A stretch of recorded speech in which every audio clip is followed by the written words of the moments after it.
another sunny day in New Mexico.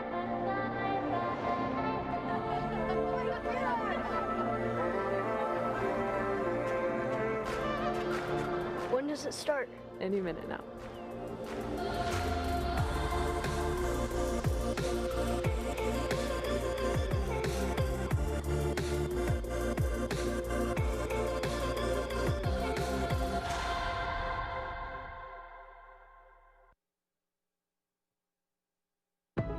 Greetings, planet Earth, and welcome to Spaceport, America, the beautiful home of Virgin Galactic in Sierra County, New Mexico, and the stage for today's momentous occasion. I'm delighted you can join us for an historic day. Over the next few hours, you'll see live coverage of today's spaceflight, unprecedented access inside the spacecraft, and a live performance of a brand new song by multi-platinum artist Khalid. Entrepreneur, philanthropist, iconoclast, activist, adventurer, billionaire, goatee host organism. Later today, Richard Branson and his crew will return to Earth as astronauts. Hello, everyone. I'm Stephen Colbert. Thank you for joining us. Earlier this morning, Richard Branson and his crew arrived at Spaceport, America, ready to embark on a life-changing journey. When Richard called me and asked me if I'd like to host today's live stream, I said, "Who is this? And how did you get my number?" Then he said who it was, explained today's flight test mission, and I said, yes, I would be honored to host your launch. After all, I've known Richard for years. I've never been to his private island, but that's okay. That's how close we are. Friends don't have to ask friends to their private island, evidently. And to be fair, it might be because I've spent most of our friendship making fun of him on TV. Longtime viewers of this broadcast know that I have an ongoing feud with Sir Richard Branson, Virgin CEO and adult of the corn, Richard Branson.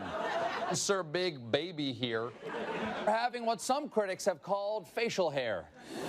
That little tree sloth clinging to your chin. The grinning goat man.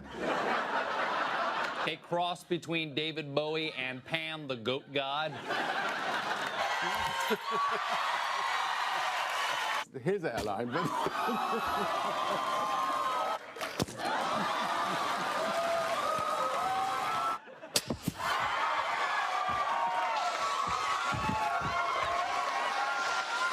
obviously, I said all of that in character on a comedy show.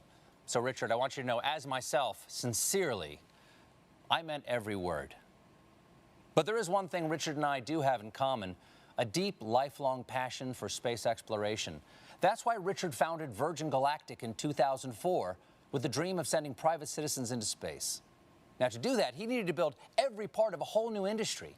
He had to construct a spacecraft capable of the journey. Then, to launch these space planes, he had to help create the world's first commercial spaceport. And most importantly, he had to find the people capable of turning his dream into a reality, as well as people brave enough to get on a spaceship built by the guy who launched a soda this awful. Seriously, he lost money selling sugar water. All aboard! Today marks the culmination of Branson's dream. He and his crew will set off on a supersonic voyage in which they'll achieve a maximum velocity of more than Mach 3.5 and ultimately enter zero gravity. Imagine staring out the window onto the vast expanse of space and seeing Earth below, our beautiful blue planet staring back.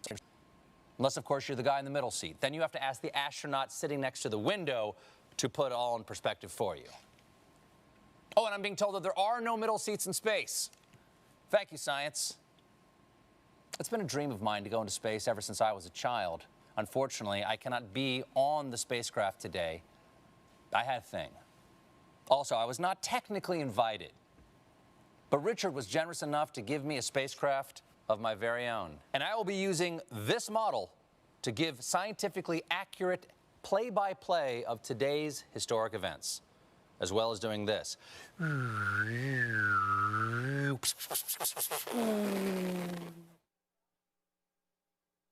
The Virgin Galactic crew are an inspiration. an inspiration to be bold, to be audacious, and to never give up in the pursuit of even your wildest dreams. So let's now take you to where the action is happening, live in the studio at Spaceport America, where your other co-hosts are standing by. First, one of the newest members of the Virgin Galactic team. She's a science author, an expert in space exploration, a bioastronautic researcher, and most impressively, a TikTok star. Kelly Girardi. Great to have you here, Kelly.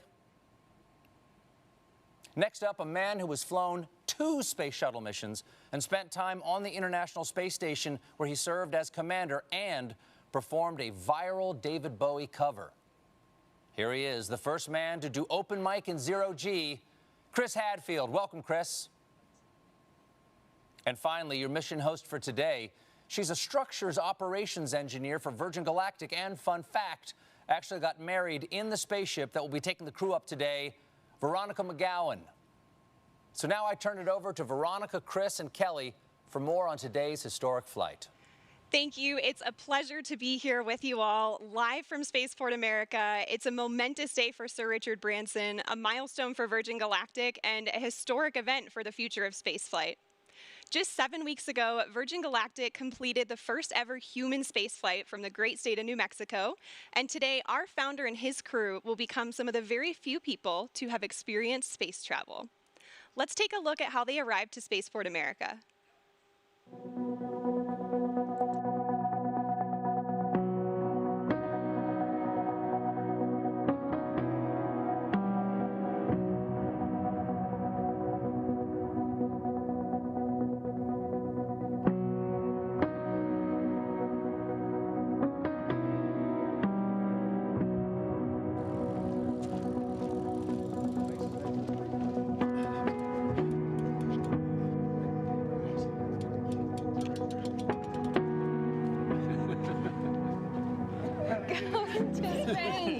Let's go to space, Richard.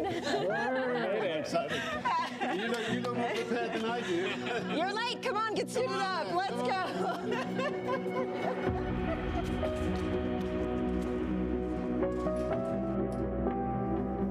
Open sesame. Good morning, Unity 22. Welcome to Spaceport. Please sign in to the astronaut logbook.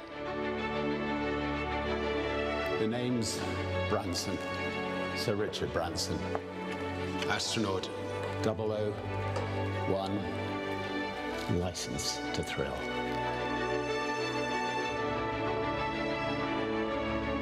Astronaut 002, Beth Moses. Astronaut 003, Colin Bennett. It's got a beautiful bag. Sarisha. Astronaut 004, Sarisha Bamla. And she's Astronaut 004. Congratulations, Unity 22. You are officially registered for space.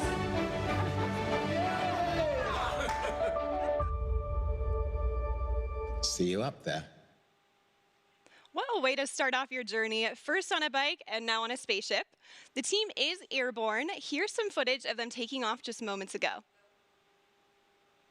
The spaceflight system was towed out to the runway and elegantly took to the skies on what is a beautiful morning here in the state of New Mexico. They're at approximately 30,000 feet in altitude and climbing as we speak. Our spaceflight system is comprised of 2 vehicles in a mated configuration. Our mothership Eve, named thoughtfully by Richard after his late mother Eve, and Spaceship Unity, named by the late Stephen Hawking as a vehicle that will unite the world through space. Once at the launch altitude and location, Eve will release Unity for a voyage to space. So today is the day, everyone. Chris, what is the significance of today's flight? You know, I love it when the stuff of dreams becomes a reality. And we've been dreaming of commercial spaceflight, of people being able to fly in space. I mean, since the very first pioneers started flying, the X-15, which was the wonderful program in the 60s, was so much like the profile that they're going to follow today. And then the Ansari X Prize to try and push the limits. That is very much the DNA that's on this bottle, in fact, the DNA that has allowed this vehicle to fly. And it is like all of those pioneers and the flight today You know, they pried the door open initially, but this crew today is really pushing it open permanently. And I'm really excited for the flight, but I think it's so significant professionally, technically, but personally for the people on board. Absolutely. And you mentioned opening up that doorway. Kelly, you're one of the people that's going to be going through that doorway soon. We are so thrilled to have you here to get a preview of what you're going to experience on a Virgin Galactic mission in the not too distant future. You've got to be getting pretty excited, right? Incredibly excited. You know, this is an emotional day, right? Those doors are opening for the next generation of astronauts. I feel like we have front row seats to the final frontier today, and I'm so excited to get a taste of what I'm going to experience soon. Definitely. Well, I'm so thrilled to have you here. And you too, Chris. Thank you guys so much for joining me today for this. Let's take a look at what we've got in store for the live stream. So while Mothership Eve is transporting Spaceship Unity to the launch point, we'll check in with the crew and the preparations that went into today's flight. We'll also share some perspective on the Virgin Galactic mission, so who we are, what we do, and our vision for commercial space travel in the 21st century. Next, we'll give you a guided tour through the Virgin Galactic experience, showing you what our astronauts will see and do throughout their stay, both on the ground and on their life-changing journey into space. Once we've reached the launch altitude and location, we'll see the moment when Spaceship Unity is released from Mothership Eve and accelerates into space, all coming to you live. So there's some incredible energy building here at Spaceport, and we're happy to have some special guests on site taking in this experience. My co-host Kevin. Kevin, what's the vibe like down there? Thanks, Veronica. I am currently here at Spaceport America's hangar floor, where the ships usually reside, but as you just saw, they're on their way to space. Right behind me, I have the rocket motors we use for launch, and to my left, a very important person, CEO of Virgin Galactic, Michael Colbert. Michael, good to see you. It's great to be here, Kevin.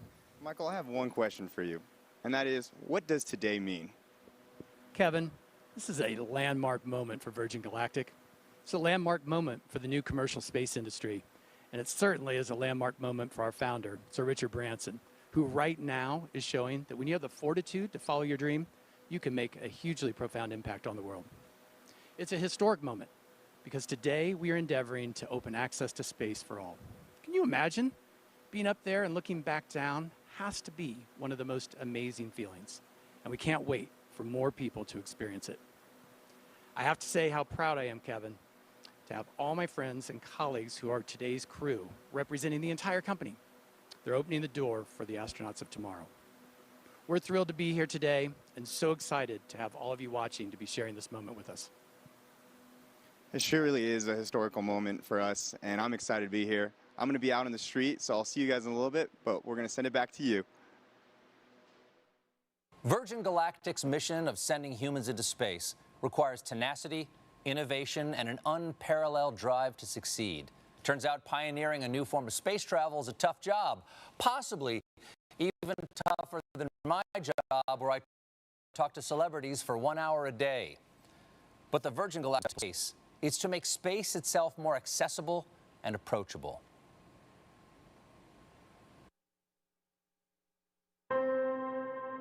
Line 3. Hello. Hi. Have you ever thought about going into space, Richard?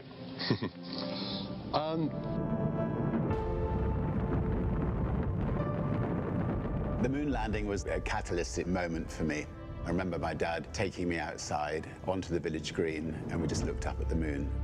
I really did think that myself and many other young people would one day be able to go into space. I waited and I waited and waited for that opportunity, and it never came. They got me thinking. I went to the registry office and I registered the name Virgin Galactic Airways. It's a brilliant innovation story. The origins of spaceflight at the time, it was big government. The X Prize was a chance to turn that into a much more personal spaceflight experience. Spaceship One claimed the X Prize, and it proved the dream was possible. This was the first private venture to go to space, return safely, and do it again just 2 weeks later. And then from there, we just started expanding. We knew we wanted a bigger system. We wanted something that you could float about the cabin, actually experience zero gravity. Virgin Galactic offers the first real platform where we can actually open it up to make space for all of us. We build on the shoulders of giants, but we want to be that first baseline for Earth and actually deliver on that promise.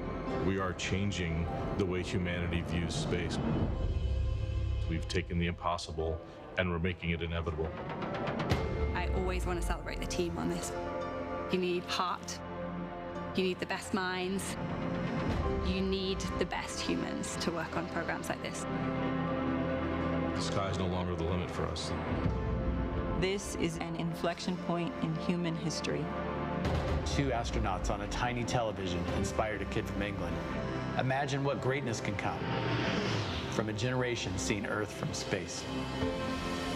You're seeing your home planet. It's a real connection with the Earth. It grounds you and it feels timeless. I think in the same way that I was inspired by the moon landing. Release. Fire. I really hope that there will be a world who will be captivated and inspired about the possibility of them going to space one day.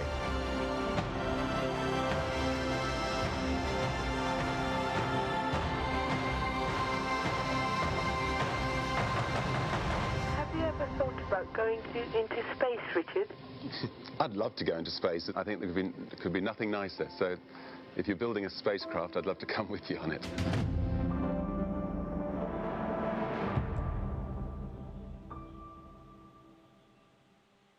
Truly inspirational, and right now all of that inspiration is up in the sky as the Virgin Galactic Spaceflight mission makes its way towards the launch point. Let's take a look at these onboard camera footages now and see what we've got here. We are already at 40,000 feet. You can already see the incredible view and the sky starting to darken there. This is already higher than what most regular commercial airliners will travel at.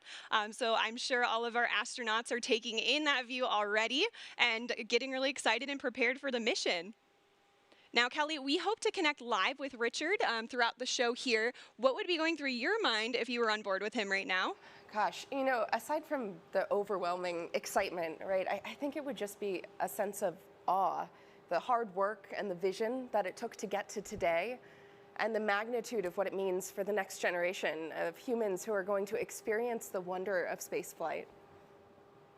Absolutely. I mean, this is certainly the dawn of a new space age, and Mothership Eve is currently ascending still. We're already over 40,000 feet. Our target launch altitude for today is 45,000 feet. But in addition to that launch altitude, we also have a designated release point within the airspace. So while you may see us get to altitude rather quickly, we'll continue to complete our flight path until we get to that designated launch point. So everything's looking really good. Again, they're over 40,000 feet now, and just a beautiful view you get there already. I imagine they're just getting really excited for their upcoming space flight. So speaking of the crew on board, let's take a look at the folks in flight today. Virgin Galactic pilots are without a doubt among the very best of the best. They're some of the most experienced pilots in the world, and there are very few flying machines on Earth or off Earth that these professionals haven't flown. In fact, 4 of our pilots are among the very few in history who can lay claim to the title of astronaut.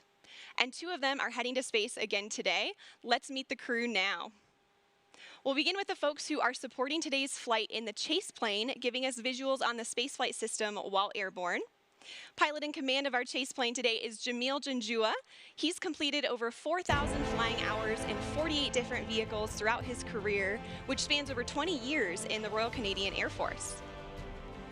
Joining Jamil is Patrick Moran, who served as a pilot in the Marine Corps for 20 years, where he operated as a test pilot and a test pilot school instructor.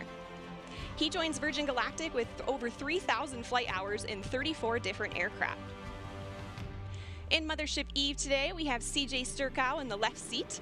CJ has completed 4 NASA Space Shuttle missions and 2 Spaceship Unity space flights. He's been flying for 37 years and is the first person to enter space from 3 different states. CJ is joined by Kelly Latimer in the right seat, who's logged more than 6,700 hours in her 32-year flying career. And Kelly is also a pilot with Virgin Orbit, our sister space company, and she just flew their successful launch the other week. Piloting Spaceship Unity today, we have our chief pilot and astronaut, Dave Mackay. Dave's been with Virgin Companies for over 25 years now and has more than 14,000 hours of flight time to his credit. Just incredible, and spanning no fewer than 140 different types of aircraft. With Dave is astronaut Mike Masucci. Mike recently passed more than 10,000 hours of logged flight in a career that's put him in the cockpit of more than 80 different types of aircraft, including the U-2 and, of course, our very own Spaceship Unity. As you can see, our passengers today will be flown to space by some of the most accomplished and experienced pilots in the world. And in the cabin of Spaceship Unity today, there are 4 mission specialists. Let's hear some more about them now. Astronaut 004, Sirisha Bandla. I'll be testing the researcher experience. Virgin Galactic is opening up the opportunity to go to space for everyone. This is a whole new era to get people from different backgrounds, different geographies, different communities into space. And it's giving researchers the opportunity to fly with their payloads. And that is unheard of. They can take the work that they've been doing on Earth to space. And I'm so excited to see where the community takes it in the future. Astronaut 003, Colin Bennett. I'll be evaluating cabin procedures during boost and weightlessness. When I was younger, I assumed that space was only available to a very select few. I had no idea myself that I would ever be in a position to go to space, but here I am. And how awesome it's going to be a part of the journey of opening this up to hundreds and then thousands of more people in the future. Astronaut 002, Beth Moses. I'll be spaceship cabin lead and test director. I cannot remember not dreaming of going to space. There's the little tiny kid looking up at the stars, the little girl making model rockets. It was part of my childhood. I think it's a very natural, human, innate curiosity. We're all explorers and adventurers, so I really don't remember an age or a moment where I discovered space. I just always remember dreaming of going to space. Astronaut 001, Richard Branson. I'll be evaluating the customer spaceflight experience. Astronaut 001, what a title to have. Now, I don't know about you guys, but I'm excited to hear who gets the spot of 007 as well. So let's hear more about the man who has the license to thrill.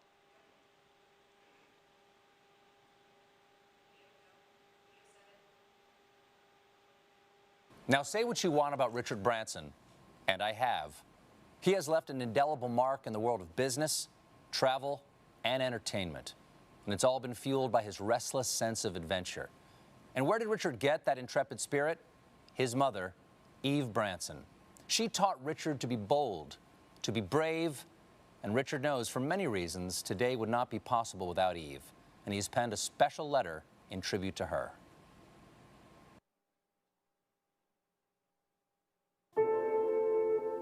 Dear Mum, you always told me to reach for the stars. Well, I took my own winding road, but I always knew to follow your lead. You always pushed us to our limits. When I was a child, you threw me out of the car miles from our house and urged me to find my own way home. You let me jump into a river to sink or swim. You and Dad taught me and my sisters independence and loved us with fierceness and tenderness. You were always an adventurer. You took glider lessons dressed as a boy, enlisted during World War II, toured Germany as a ballet dancer after the war. You flew treacherous routes as intrepid cabin crew for start-up airlines. You took us into the great unknown on family holidays. You treated every day as a chance to explore. Before the word existed, you were always an entrepreneur. You helped make ends meet by creating your own small businesses. You showed me how to grow a company, how to treat people, how to be creative, how to balance work and play, how to live. You were always a romantic. You and Dad showed Joan and me the way to build a life filled with humor and heart, hope and humility, honesty and happiness. You showed us the value of kindness, the magic of laughter, the beauty of music. and the joy of family. You were always my guiding light at Virgin Galactic. You shared with me that the day we named our mothership VMS Eve was one of your happiest. You always knew Eve would start my journey to space one day, just as I always knew you would do the impossible for me. Well, Mum, our mothership, which carries your name, will carry the next generation of dreamers into space. You were always a dreamer. You urged me to strive for every opportunity I saw. You told me to chase my wildest fantasies and to live life to the full. Well, the brave may not live forever, but the cautious do not live at all. How you lived, how you loved, and how you are missed. Dad always said, "Isn't life wonderful?" And you both showed us it was.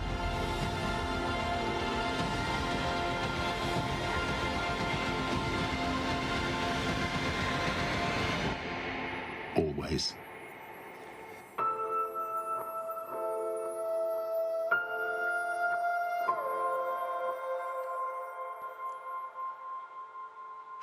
Such a beautiful letter. Eve Branson really was an inspiration to all of us here at Virgin Galactic. If you're just now tuning in, my name is Veronica McGowan. I'm a structures operations engineer here at Virgin Galactic. Alongside me is astronaut Chris Hadfield and future astronaut Kelly Girardi. So great to have you guys here. Earlier today, we saw Richard and his crew make their way down to the astronaut walkway at Spaceport America, seeing their families off before they were escorted to our spaceflight system, where final inspections and preparations were made before takeoff. They were driven to the runway in our fleet of Land Rovers, and Land Rover is our exclusive automotive partner, and they help with day-to-day operations. And in fact, we have a bespoke vehicle that we designed with them called the Astronaut Edition. And this is exclusively available to Virgin Galactic future astronauts, and it's the one that drove Richard to Spaceport, to Spaceship Unity this morning. So we're delighted to have Land Rover as a part of the team. And right now, our crew are on their way to space. Let's check in on them via our onboard camera footage. Wow, look at that view already, and you can see some contrails. Chris, how do you think the crew will be feeling right about now? So many different things at once. They're just about leveled off at altitude, right up at 46,000 feet. But inside their bodies, they've got like this tug of war going on because they're focused. Like there's no more focused, you know, the 4 in the back and the 2 in the front, really focused. But at the same time, there's this like rising excitement that you can feel like a thermometer going up inside your own body. But I remember at the time, what I really wanted to do was go back to my 9-year-old self and just run around the cockpit and scream and wave my hands because it's just so exciting and fun. They're focused, they're professional, they're doing their job, but it's just a magnificent moment as we get ready for ignition. Yeah, I mean, I'm sure there's certainly a mixture of excitement and anticipation with our crew today, but they will all be focused on the task at hand, as you said, and preparing themselves to run through their individual test points. And on the subject of testing, today's spaceflight is an opportunity for us to evaluate our cabin experience. It's the environment where our passengers will cross the 50-mile border, defined by NASA as the entry to space. Let's hear more about the transformative journey that our crew are on.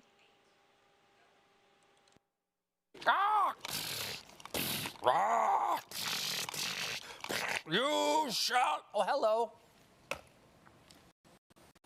I was just contemplating the wonder of innovation.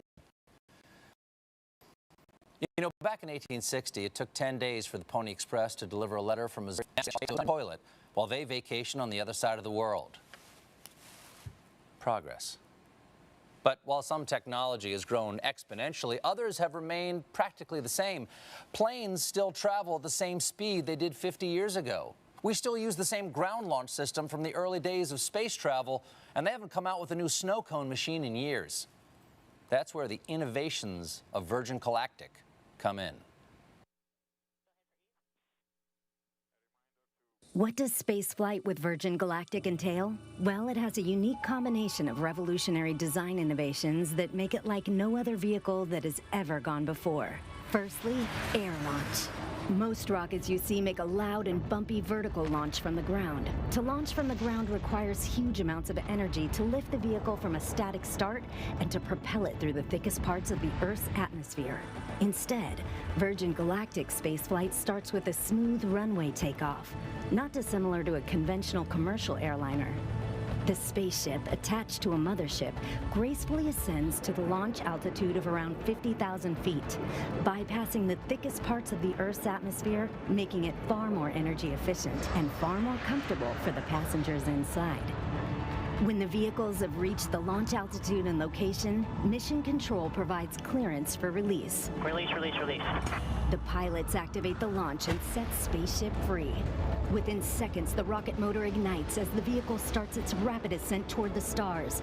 During this awe-inspiring journey, the spaceship reaches speeds of up to 3 times the speed of sound, and out the window, passengers will watch the color change from blue through indigo, and then to the iconic inky black as they soar into space. Once the rocket motor shuts down, passengers will unbuckle their seatbelts and float effortlessly around the cabin, enjoying the childlike freedom of zero gravity. The cabin becomes a spacious, 3-dimensional playground as passengers experience space firsthand, helmet-free. The ship has an incredible 17 windows, and passengers won't be able to resist being drawn towards the undeniable, euphoric beauty that lies beneath, as planet Earth looks right back at them in all her majesty. Whilst enjoying weightlessness and the life-changing view, the vehicle is preparing itself for re-entry into the Earth's atmosphere, utilizing the second design innovation of Virgin Galactic's space system, the Feather. There's FPGs. Re-entry is arguably the most challenging aspect of space travel and has largely been approached in 2 ways, with winged vehicles or with capsule spacecraft. The revolutionary aspect of Virgin Galactic Feather technology is that it enables the vehicle to act like a winged vehicle when it is advantageous to be a winged vehicle, and then behave as a capsule when a capsule design gives you the advantage.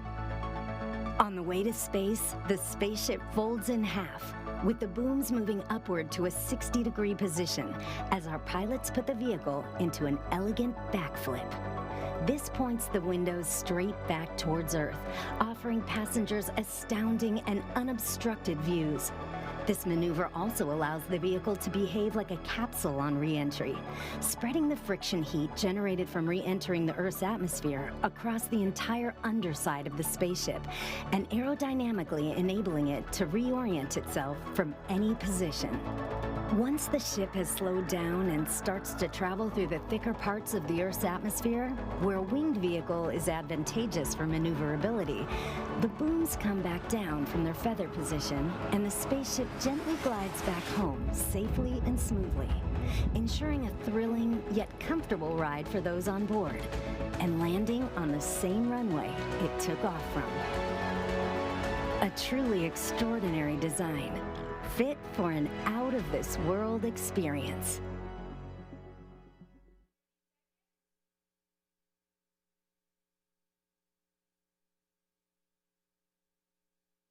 Wow, that is some next-level space engineering. I love how its re-entry is feathered, just like Richard's hair. And I imagine it must be an emotional and life-changing moment to experience zero-G and see our fragile planet floating in the depths of space. I would go up in a minute if my wife would let me. How about you, Veronica? Oh, absolutely. I mean, that would be an offer too good to refuse. Now, Chris, I'm sure you'd agree that the experience that Richard is having right now is probably a lot more comfortable than your launches.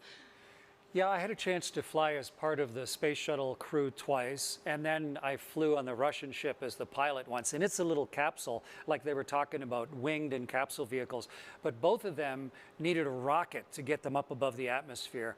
And the beauty of what Sir Richard and his crew are doing now is that they've had the mothership Eve to carry them gently up. So yeah, they're much more comfortable than I was at this stage, getting ready for the second engine and the rockets to ignite there. Yeah, I can imagine. And Kelly, now I know you've experienced zero-G already in some parabolic flights. Your spaceflight will surely be an extension, right, of that zero-G time. What are you most looking forward to in terms of conducting experiments in that environment? Yeah, exactly. Like Veronica said, I've done a number of parabolic research flights here on Earth where the aircraft takes this roller coaster profile to simulate zero-G seconds at a time. But during a dedicated research mission with Virgin Galactic, I am most looking forward to that continuous, uninterrupted minutes worth of microgravity exposure to do my experiments.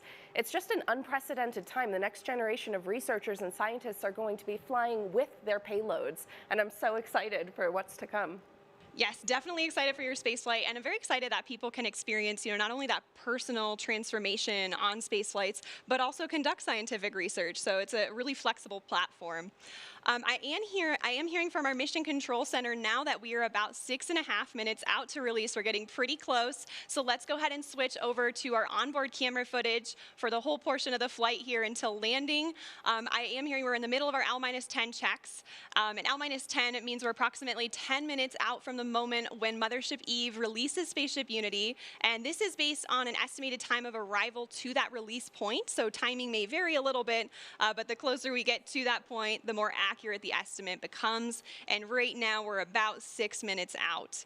So up until L-10, Eve is in full mothership mode, carrying Spaceship Unity to altitude and providing her, through essentially an umbilical cord with electrical power, system heat, and cabin pressurization. And this air is conditioned, so we can keep folks cool on the ground for hot summer days like today, and heated at high altitudes where things get a little bit cooler to keep the pilots and the passengers comfortable. So at L-10, Spaceship Unity switches to her own battery power for avionics and control systems and performs electrical checks, feather system checks, flight control checks, and more. And about each check here. These days, more and more systems are becoming automated, especially in aircraft and spacecraft. And what's really exciting about the Virgin Galactic spaceflight system is that our crew truly are hands-on with the piloting throughout the flight. Oh, there's Sir Richard Branson now. It's so exciting to see them in the back. I'm sure they are just getting incredibly excited. And of course, as mentioned earlier, we have Dave and Mike up front. We have an amazing team of pilots here, and they just love to pilot a vehicle that is arguably the most exciting vehicle in the world to fly. And I imagine, this also provides passengers with an additional level of comfort, knowing they have crew members with them throughout the duration of the flight. There they are again, just moments away at this point. It's looking like we're about 4 minutes and 20 seconds out now.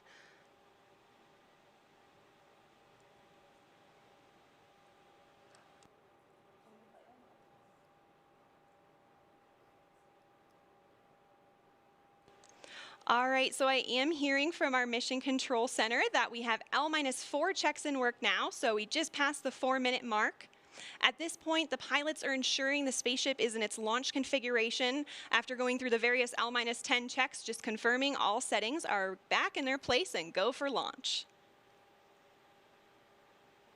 Now, this is also the point when Spaceship Unity will isolate her air supply from Eve and prime the rocket motor by opening the backup oxidizer valve. And once these actions are complete, the pilots are going to seek clearance for release from MCC. And that's shorthand for our Mission Control Center.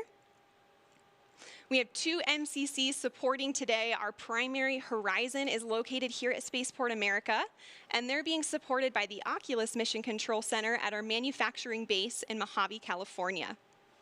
These teams consist of experts across various departments and disciplines within the company, and they're verifying checks with the crew today every step of the way. All right, and I've just heard from MCC that our L-4 checks are complete. We are roughly 3 minutes out from release at this point. It's getting really exciting.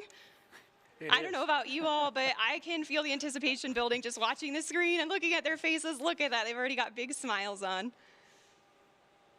And we have just received clearance for release on time from Mission Control Center. So we are 2 minutes and 30 seconds out now.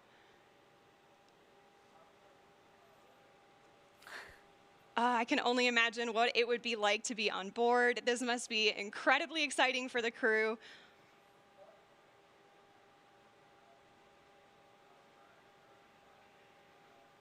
We're about 2 minutes out now, and once we get to the 30-second point, Spaceship Unity is going to arm the launch pylon.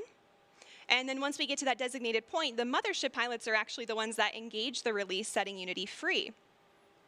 So we have actions for both the mothership pilots and the spaceship pilots, so they're in coordination and all agree on the launch.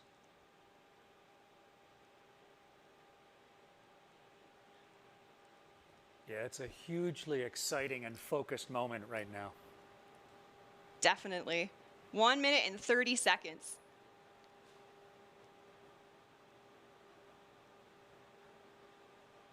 The spaceship pilots are also going to push the stick all the way forward to prepare for release.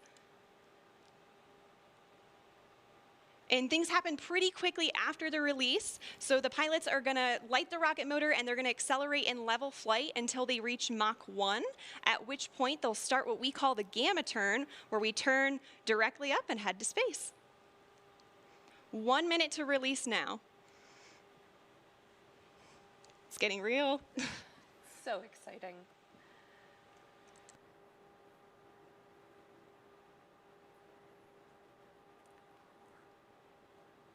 "45 seconds.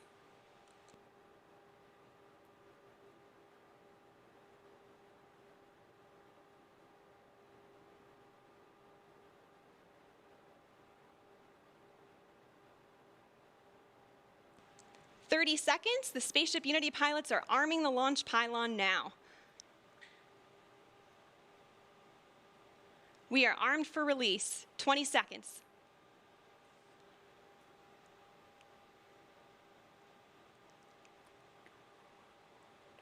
"10 seconds. 5, 3, 2, 1. Release, release, release. Clean release. Ignition. Good rocket motor burn. There's Mach 1 trimming now.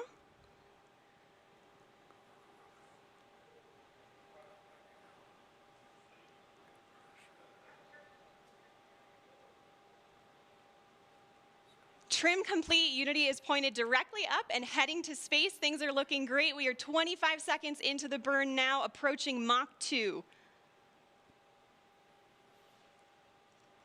30 seconds, Mach 2. Everything's looking really good and stable. 40 seconds. 45 seconds.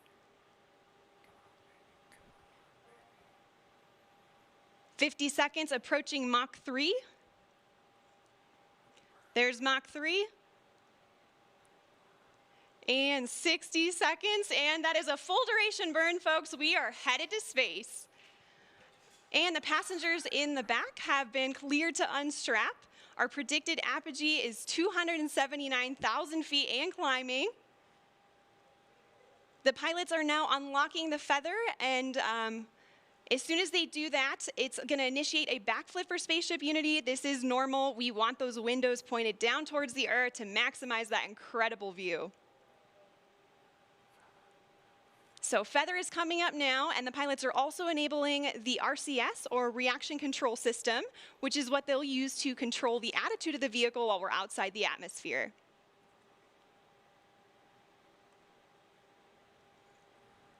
All right, feather is all the way up.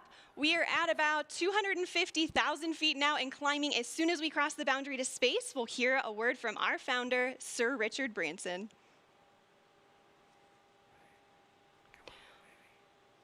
Welcome to Space, Unity 22.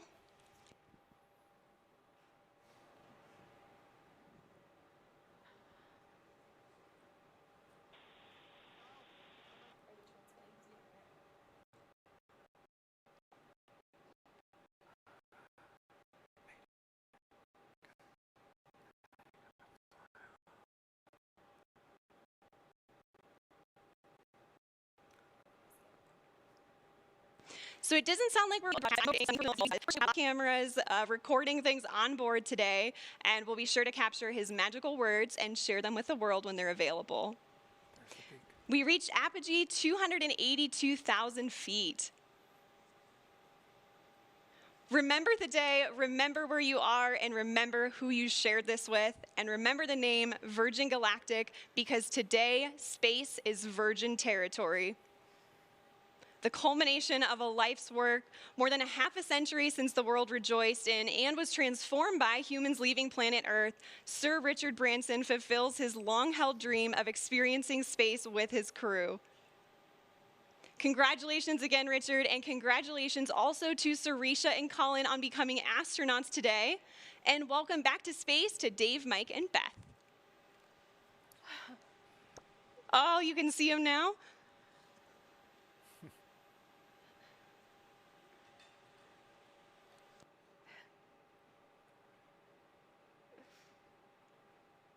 So we are on the re-entry portion of our flight now, and the mission specialists are heading back to their seats. Our training team has worked really hard on this portion of the flight to make it very natural and intuitive for passengers. Now, when we talk about space travel, a lot of people know and expect the boost portion of the flight to be loud and thrilling, but what's interesting is re-entry is also very similar, as supersonic air is flowing over the vehicle in the feathered configuration. Shock waves form on top of the cabin, which are audible to those inside. And for those of you on site watching on the ground, you should be able to hear a double sonic boom as Spaceship Unity once again breaks the sound barrier.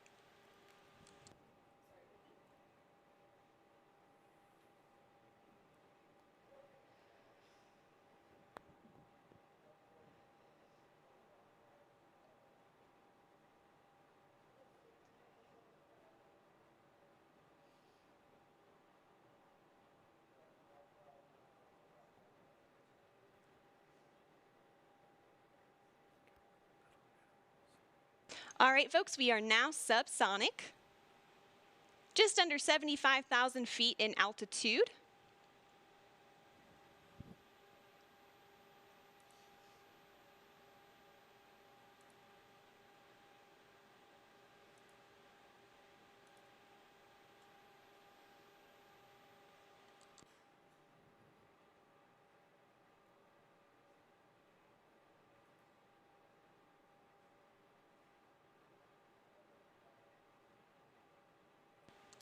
Now also note too, this is our first time transmitting HD camera data down to the ground and then out to a global live stream. So please do see some drops in the feed, but we still have some really great ground footage coming in here. Oh, there we go. Now we can see that is the tail cone of Unity. And the pilots are lowering the feather now. Now, as the feather comes down, the nose of Spaceship is going to drop. This is normal and expected. Once that feather's down and locked, the pilots will begin a gentle pull up to a level attitude. And I'm hearing the feather is down and locked now. So at this point, Spaceship Unity is a glider, so it's all about balancing her potential and kinetic energy. So if the pilots want to go faster, they point the nose down, and if they want to go slower, they bring the nose up.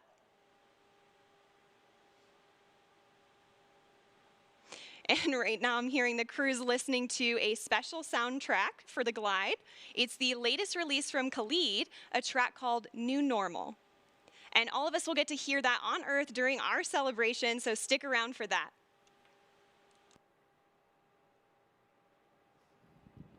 I don't know about you all, but I am still feeling overwhelmed and excited about what we just witnessed. And there's one person in particular who's got to be having all of the feels right now. You can see him sending a congratulatory shake to his passenger, Colin Bennett, there with him. Let's see if we can connect with the crew again here. Is manual dump to 200.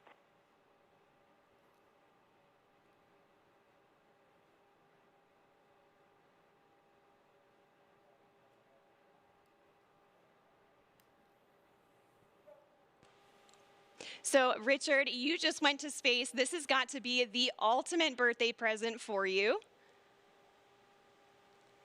What was it like?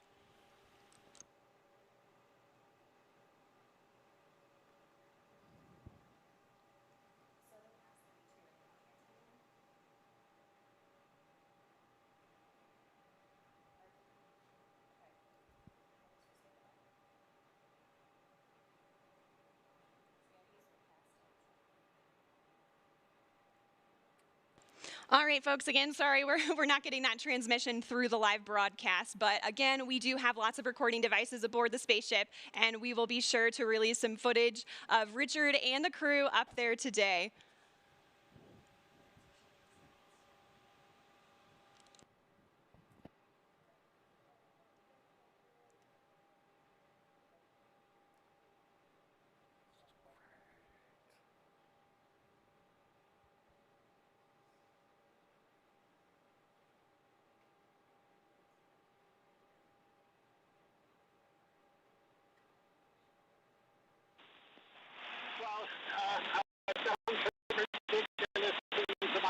Lifetime. That was really one day to be able to experience it. It's a complete experience of a lifetime. And now I'm looking down at a beautiful spaceport. Congratulations to everybody for creating such a beautiful, beautiful place. Congratulations to all our wonderful team at Virgin Galactic for 17 years of hard work to get us this far.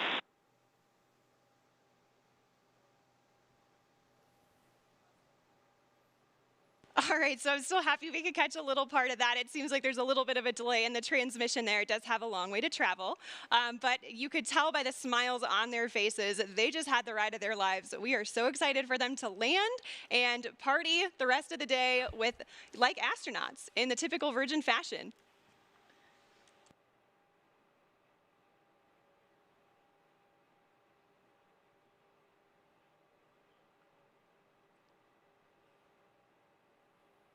So we are at 22,000 feet now and descending. And as I mentioned earlier, Unity is a glider at this point. So the pilots right now are discussing their energy management plan. And pretty shortly here, they'll be meeting up with our chase aircraft with Jamil and Patrick to get some really cool visuals of Spaceship Unity.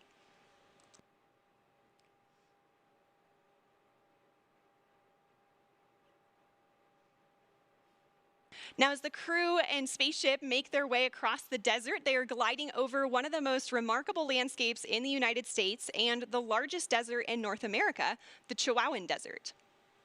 The area around Spaceport includes more than 6,000 square miles of restricted airspace and high desert, which is one of the reasons it was built here. And of course, our future astronauts will be able to take in so much of that natural beauty. And, you know, of course, we also have White Sands nearby. White Sands National Park is just to our east. It's visible right over the Black Range Mountains. White Sands, of course, has been the backdrop for so many films, commercials, and music videos, and it's known for having the largest gypsum dune field on the planet. Khalid's music.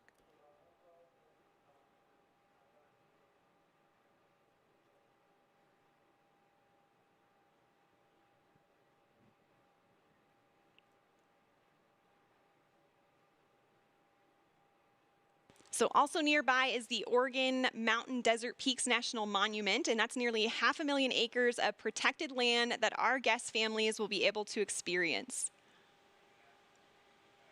And even though temperatures can hit the triple digits in the summer here, we also have cool desert days.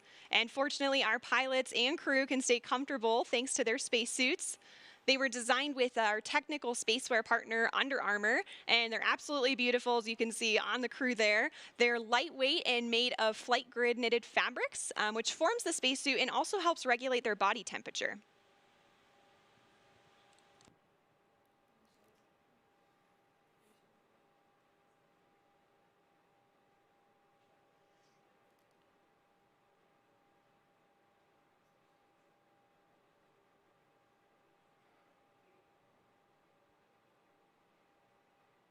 So also to commemorate this flight from New Mexico, we reached out to the Zia Pueblo, who gave us permission to use their sun symbol on our spaceship.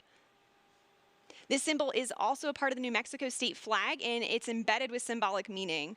The number 4 is sacred to the Zia people, and the emblem represents the 4 directions, the 4 seasons, the 4 times of day, and the 4 phases of life. We are honored and proud to feature this perfectly balanced symbol on Spaceship Unity's tail cone, as we also celebrate our new home.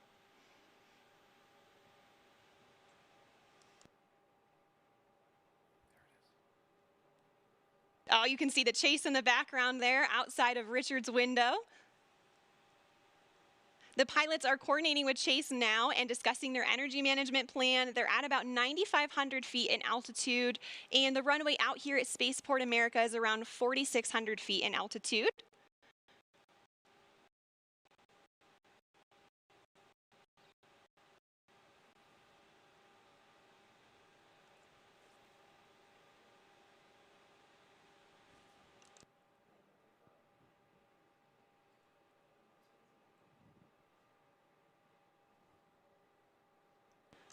All right, we have 3 landing gear down and locked. Now the pilots are going to be landing on runway 34 today, so that's coming from the south and towards the north for those of you on site watching. And for the non-pilots tuning in, those numbers represent the first 2 numbers of the magnetic heading of the runway. So for example, 34 is 340 degrees on your compass. We are just about 1,000 feet above the field now and on final. 500 feet above the runway. 300 feet. Over the threshold.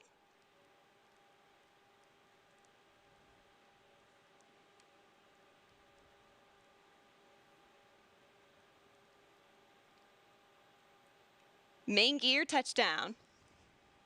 And we're going to hold it just like this for a minute before bringing the nose down. Can see they're already celebrating inside there. And the nose is coming down now. Nose gear touchdown. And braking.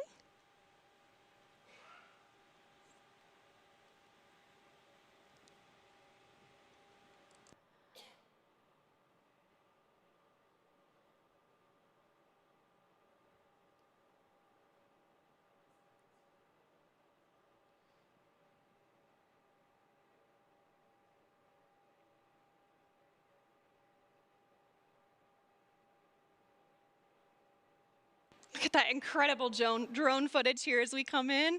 And there is full stop. All right. A perfect landing. Virgin Galactic 4 mission specialists on board from our operational home base, Spaceport America. A beautiful day of flight. What a moment.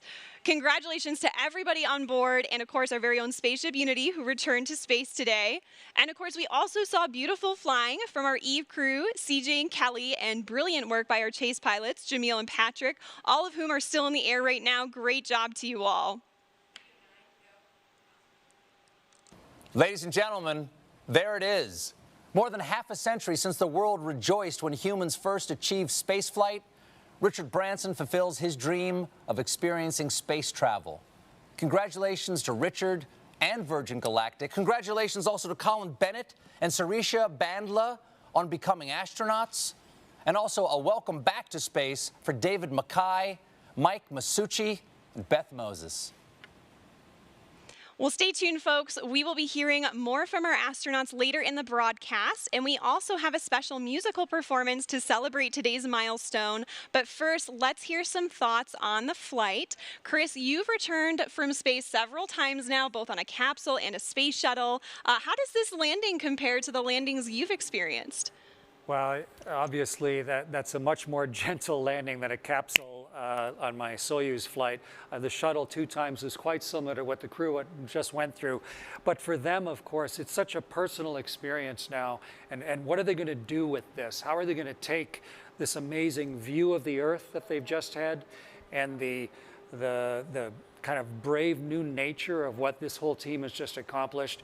How are they going to now make that part of who they are, and how are they going to share this experience with other people? You know, that's what's going through their minds right now. I'm just so proud of the whole team. That was an amazing accomplishment. It was epic. And, you know, as somebody who has spent, what, like 4,000 hours in space, is it? Yeah. How do you feel about, you know, a space line for the Earth opening? It's what I've been hoping that we've been able to do ever since I was a little kid, dreaming about it and during my space flights, so that the technology gets good enough and someone has the tenacity and the vision to push beyond all the resistance of the naysayers and to create a capability for, you don't have to be a professional astronaut for your whole life to see the world this way. I think, I just couldn't be more proud of all the people that work at Virgin Galactic, and I'm just so delighted at what this open door is going to lead to now. It's a great moment. Absolutely, certainly. And Kelly, I want to hear your thoughts too. And, also your daughter, Delta V, who is on site today, is also, she's only 3 and she's also a huge space enthusiast just like you. And, how does this milestone affect her and what does that mean for her and also for you? Yeah, I am still emotional from this flight. It is so amazing, a dry eye in the studio.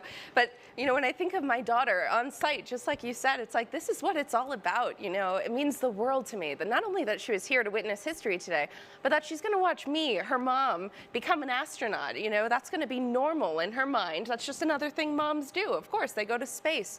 And I just think that's incredible. She's going to grow up knowing that not even the sky is a limit. And I think the other thing that struck me is it's just such a powerful reminder of how much can change in a single generation. My mom is also on site here today. She's going to kill me for aging her, but when she was born, human beings hadn't yet been to space. And when she was growing up, women weren't eligible. And now here she is watching her daughter prepare for a space flight of my own. It gives me a Absolutely. And the moon landing is what inspired Sir Richard Branson. And so who knows what, Delta V watching today, what that's going to inspire her to do and other people in her generation. It's so incredibly exciting. It is. And folks, this is just the beginning. Virgin Galactic is a venture as a catalyst. It's the start of a whole new space age, which is completely different from the one before. Space was something that was unattainable by all but a very small group of people. And it was a preserve of government agencies for national pride. And this is totally different. It's the new space age, which is, for Kelly, for Delta V, for Chris, for me, it's for everybody. And, we're making it more accessible to the public. So I know, the full effect of what happened today will not be felt for some time, but it will touch many generations to come. Now, Chris, you were aboard the ISS for about 5 months at one point, right? Did the view out the window ever get old? Gosh, no. At the end of my 5 months on the space station, we were getting back into our ship, just sort of like the crew returned today. And just before I got into my spacesuit, I went over to the window just to try and soak up a little more of that incredible perspective. The world is so generously beautiful. And you see it in a whole new way. You can see for thousands of miles in each direction. And you can see the curvature of our planet, and the reality of where we all live suddenly becomes part of who you are. And right up to the last second, I was there with my nose print on the glass, trying to not miss the magnificence of this entire experience. Yeah, and you took like thousands of photos up there too, right? Yeah. Does that even give you a glimpse of what it was like as a reminder to be up there? I know the video today was a little glitchy, but we've got all the recorders on board. Yes, and absolutely. What the crew's going to have now, of course, is their own personal memories, and then the way to sort of catalyze them again and be able to watch those videos and think about the beauty of what they've been through and let it sort of sink into who they are. And so, yeah, it really helped me now remember the richness of the experience. So it'll be great to see the videos that they recorded on board. Absolutely, and that richness sticks with you too. And you have a TED Talk actually that you talked about, a lot of things, right? Overcoming fear, walking through spider webs. But also, my favorite part of it was when you talked about seeing Earth from above and the transformation that it has on people. We call it the overview effect that, I really hope and I'm sure that our astronauts today experience. What was that like for you? Yeah, I've been so lucky to see the world from that point of view, and as one of the very first human beings to have the responsibility and the privilege of being up there, and to have a vehicle like Virgin just put up today that is allowing more eyes than just my two to see it, to understand not just the geology of the world, but us on it. All 7 billion of us, and You know, we're on board this little spaceship of Earth, and you can actually get a palpable sense of that from on board the ship. And the crew of you know, Unity, their 22nd flight here today, they now have that inside of them.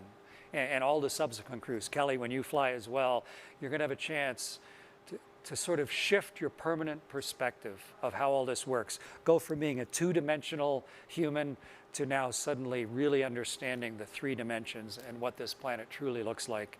And it's going to do us all good. As many people can see that as possible.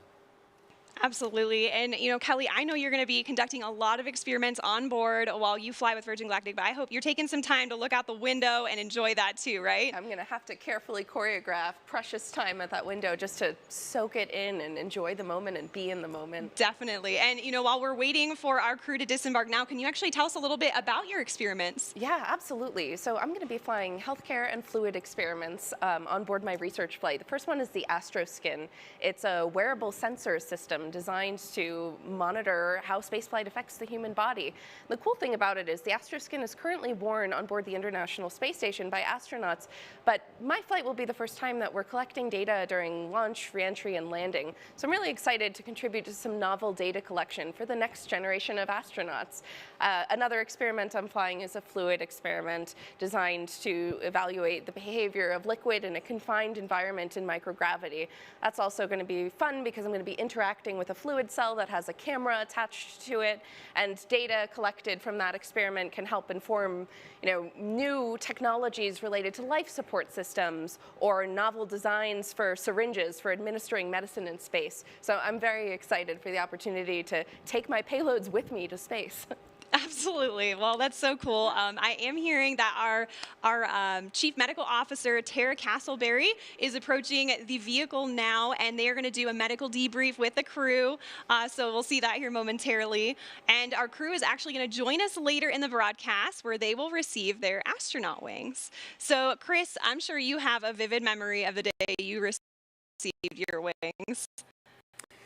Yeah, wings that we wear on our chest, they're a measure of a lifetime of work and purpose and personal accomplishment. And all of the different organizations, of course, have their own wings. But when I flew in space, it was the very that's on my chest. So that was a huge honor for me to have, you know, the Prime Minister of Canada to take these new wings that had minted to show a new human accomplishment, and then for me to have that as part of who I am for the rest of my life.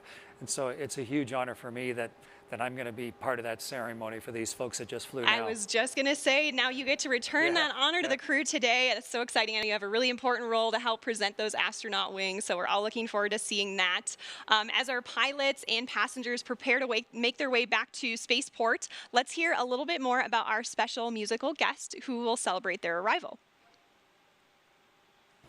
Thanks, Veronica. And if you thought that was incredible, folks, someday you're going to tell your grandchildren that you were watching the live stream when Virgin Galactic and Richard Branson first launched into space. And they'll say, "We know, Mima, you've told that story 100 times. But then you'll say, even the part about Khalid performing the song New Normal for the first time? And then they'll sit up excitedly and they'll say, "Really? You were there?" And you'll say, "Yes." Because, ladies and gentlemen, here to debut his new single, New Normal, welcome to the stage, El Paso's very own Khalid.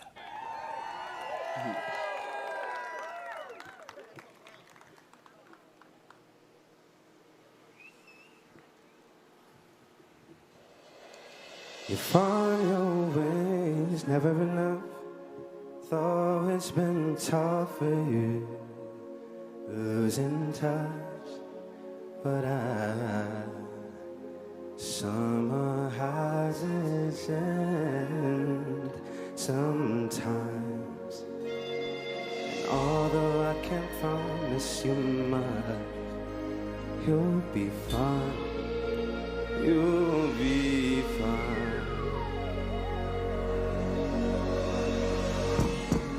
So you make it better somewhere in darkness, sitting you the hardest. Though no one predicted how far we came. It's not what you wanted. How fast time goes, living in the moment, taking you for granted. It's a new normal, it's up for us to live in it, not to understand it. Hey, you find your ways, never enough. Though it's been tough for you, losing touch. But I heard summer has its end sometime. Although I can't promise you much, you'll be fine. You'll be fine. You unpick your pages, how the story goes. And this life is what you make it. It's out of your control. It's almost like you're screaming, but no one hears your voice, 'cause everything is changing. Yeah, yeah, 'cause everything is changing, and I can't stop a thing. Whoa, whoa, yeah, everything is changing. Yeah, oh, whoa, just yeah, yeah, yeah, just take me back to this time. Just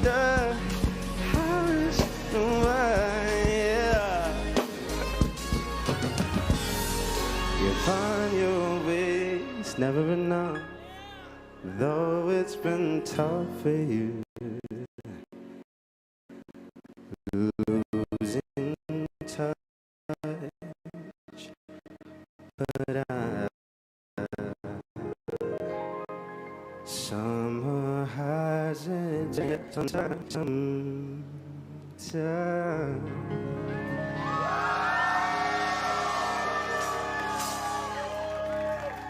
Thank you, thank you.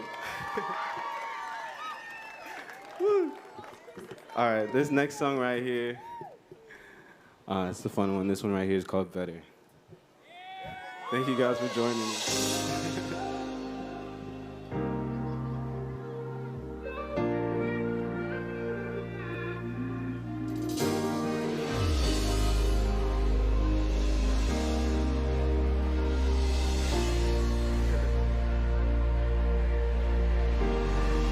Love to see you shine in the night like the diamond you are.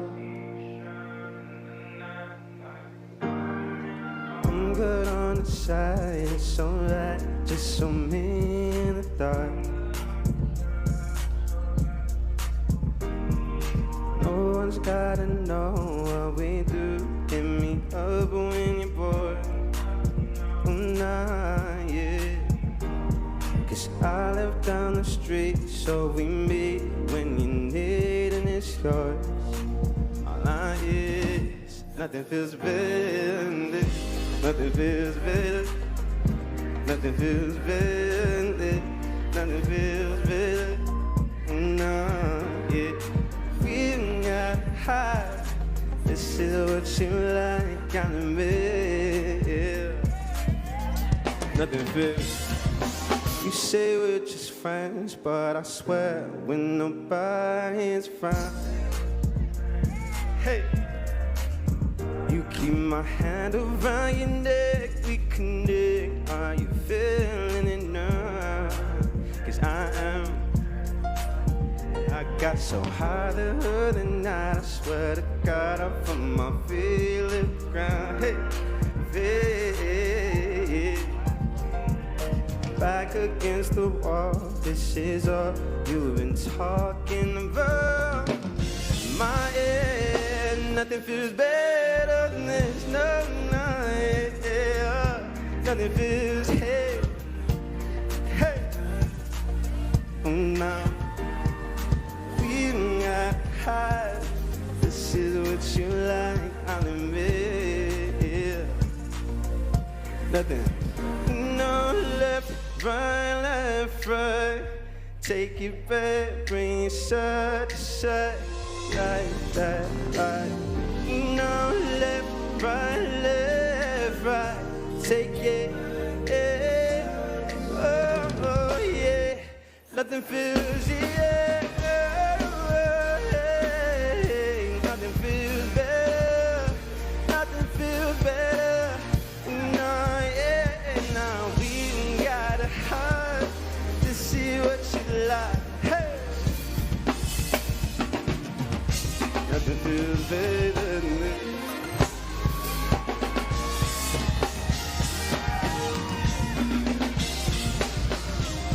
Nothing feels better than this. Hey.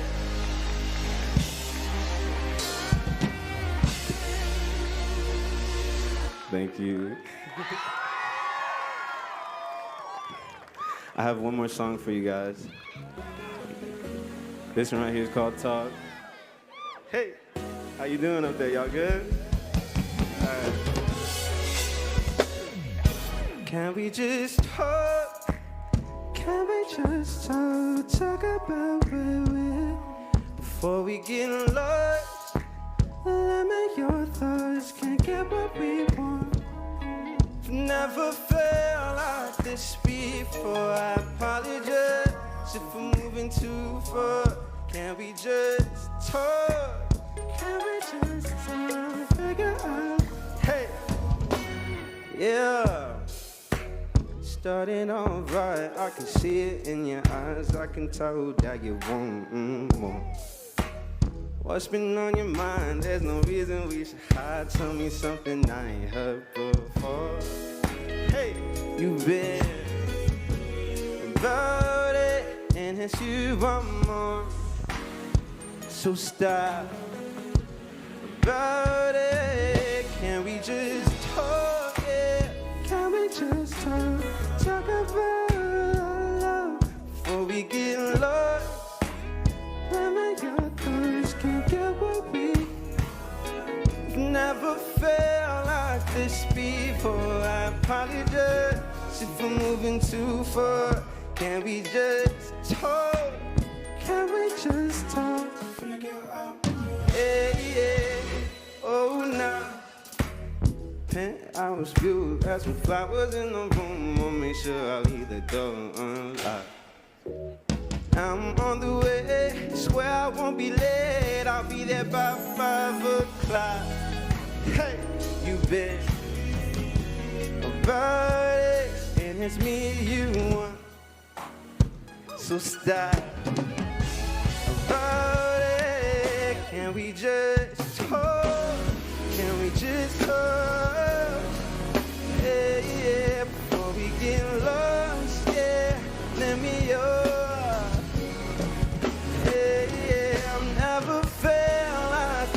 before. If we're moving too far, can we just talk? Yeah, can we just talk? Can we just, can we, before we get lost, yeah, let me yeah, I've never felt like this. Yeah, but can we just talk?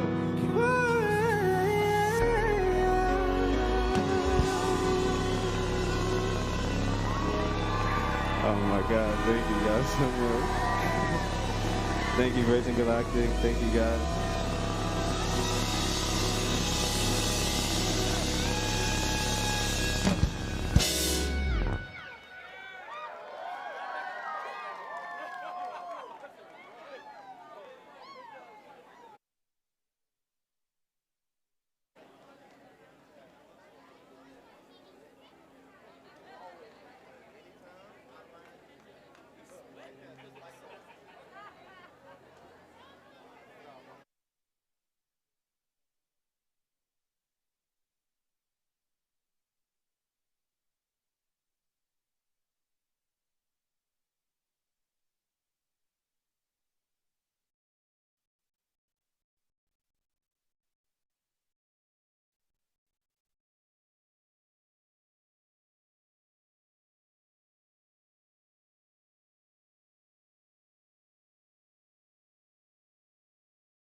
Put your phone down, Chris. We're ready now? Yep. Okay, great.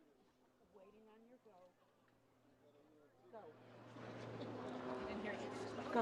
That was beautiful, man. I really enjoyed that. One of the lyrics in your new song was, I never imagined, I never predicted, how far we've come. And yeah. Look what we were just at here today. What did you think of the whole thing today? Super nerve-wracking. Honestly, it's a dream to even be here, so I'm so thankful. And like you said, look how far we've came just as humanity. That was so memorable, so historic. We went to space. But I mean, you are the youngest person ever to have reached, 20 billion streams, I think, on Spotify? Yeah. So where do you think we are in history? What does this mean for you? For me, I'm so thankful. I'm so grateful, and it seems surreal. And I think that's kind of how we all feel about the times right now. It's super surreal, but it's true. It's our new normal. So we're going to have to get used to it because we're going to see a lot more to come. What are you dreaming of doing in your life? I dream that I get the confidence to go up there, too. That'd be great. And I think you tweeted out, if you went to space, what would you take with you? So I'm What would you take? One of my best friends gave me a crystal for my birthday. I would take that with me, too. You would take that? Yeah.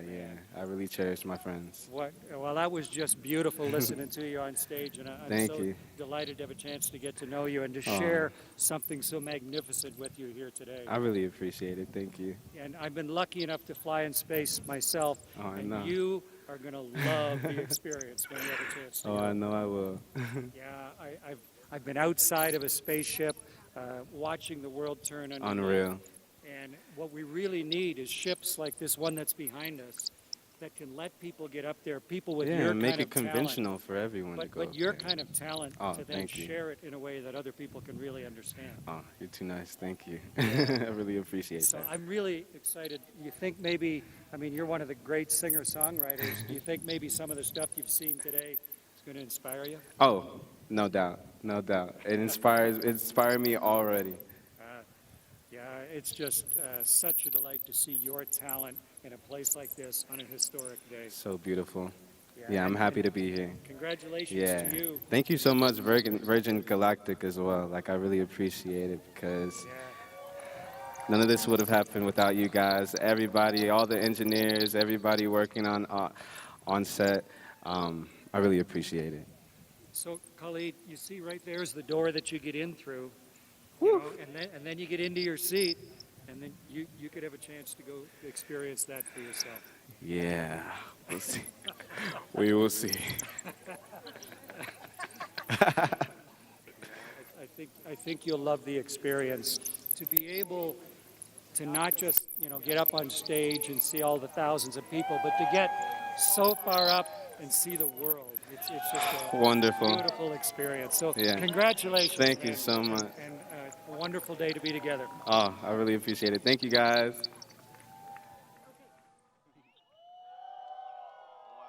Well done, man. Well done.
Well, we just witnessed the crew disembark from the spaceship, and what a hero's welcome they received. That was so adorable, seeing all the friends and family greet them now officially as astronauts.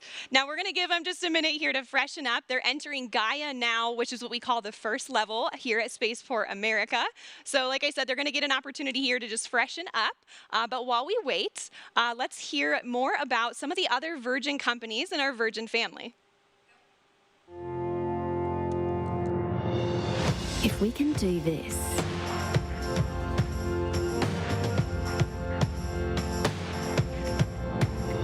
imagine what else we can do.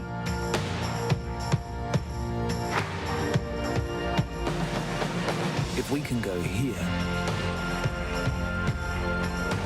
imagine where else we can go.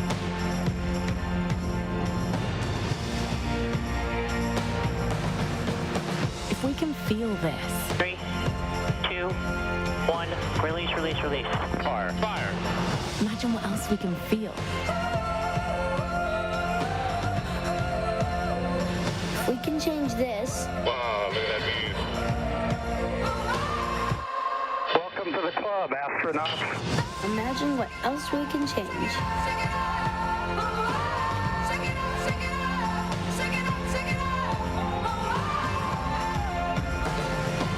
If we can share this,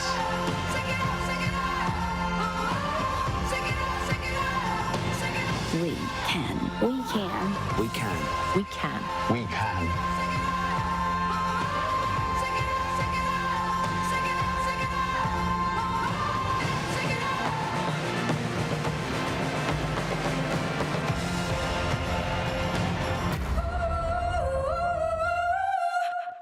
It's so wonderful to see how all of the Virgin companies are making a difference in the world. Now, you saw some of our footage from our previous flights in that video as well. Let's see some highlights from today's flight.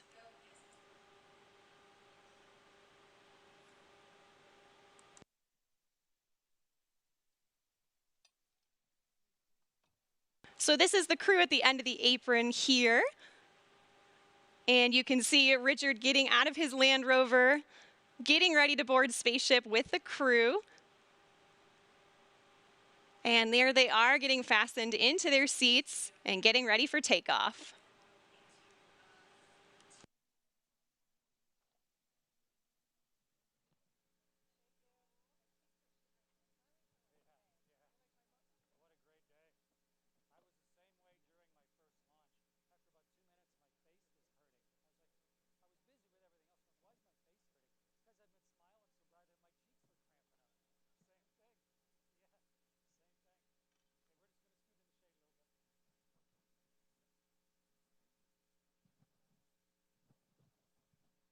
Just a beautiful takeoff, and I imagine that's just so comfortable and intuitive for people to experience on their way up and give them, a way to contemplate what's about to happen. And there's release there, the exciting moment, lighting the rocket motor and headed to space.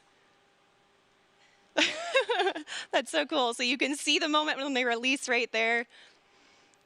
Kelly, are you so excited to experience that? Unbelievably so. I mean, this is something only a handful of humans have ever experienced in the world. And for the first few hundred humans who journeyed to space, their flights, look at this. I mean, that footage is incredible. So cool, just floating in zero G. Their flights focused solely on function. But for the next generation of astronauts, we have this opportunity to optimize on experience. And there's just no one better to curate that experience than Richard Branson and Virgin Galactic. I mean, this is just the next generation of spaceflight. Absolutely, and customer service is certainly his specialty. And we do everything in style here, including that stylish landing on the same runway they took off of. And there it is now being towed back. Again, this is footage from today's flight just moments ago. Right now, we have our crew in Gaia, which is the first floor of our Spaceport America's Gateway to Space building. And we call this the Gateway to Space because it is literally the last building that human beings step foot in before becoming astronauts. And these moments, like Richard has said, this is what it's all about. His grandchildren, the next generation. I mean, that generation is going to grow up with unprecedented inspiration, exposure, and access to space. It's going to fundamentally change the way we live, the way we see ourselves and the world. It's unbelievable to be here today, to get to see this and to be a part of this history. Yeah, it's so heartwarming there to see Richard with his grandchildren and his family. You know, back in 2018, on our very first space flight, he wrote a letter to his grandchildren. Let's take a step back and see some history on that.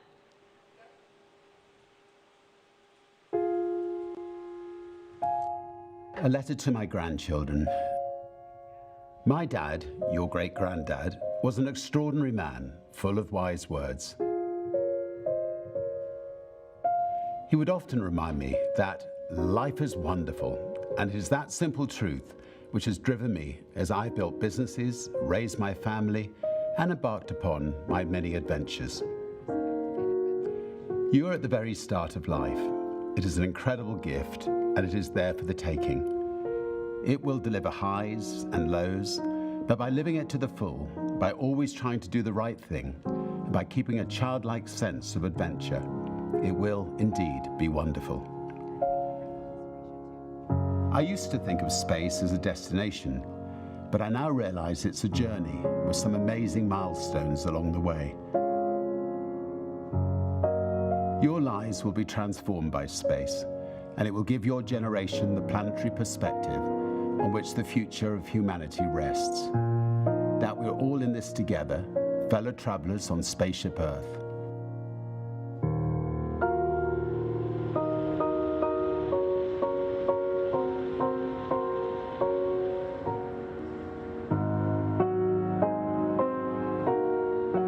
Today we pass the most significant of them all, as our beautiful VSS Unity, along with the hopes and dreams of so many, became the first spaceship built for regular passenger service to put humans into space.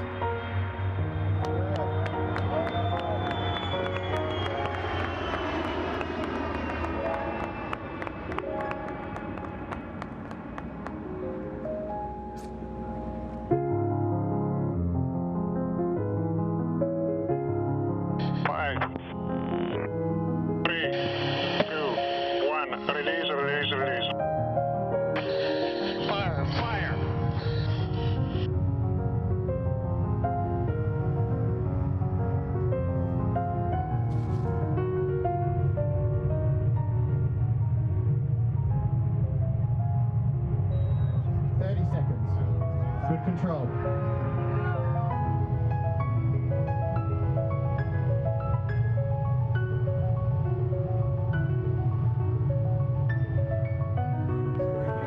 Seconds. 58 seconds. Motor shutdown. 2.8. Great motor burn, everybody. We're going to space, Richard. 264,000 feet. Welcome to space, Unity.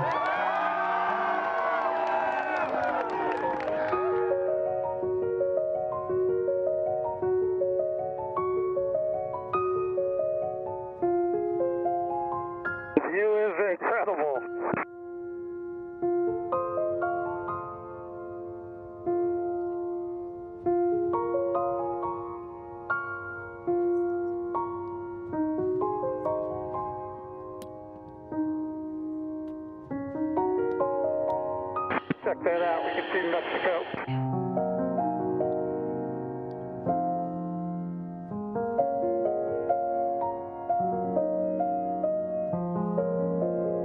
Spaceship Unity, welcome to space. Copy, base. $1 million view.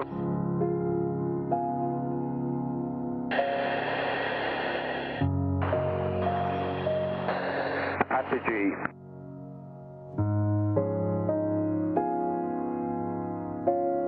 Virgin Galactic has shown that when you set off on challenging but important adventures, exceptional people come forward to join the journey. People who are consistently by your side and on your side. People who share your dreams and people who help make them reality. Rolling to the right.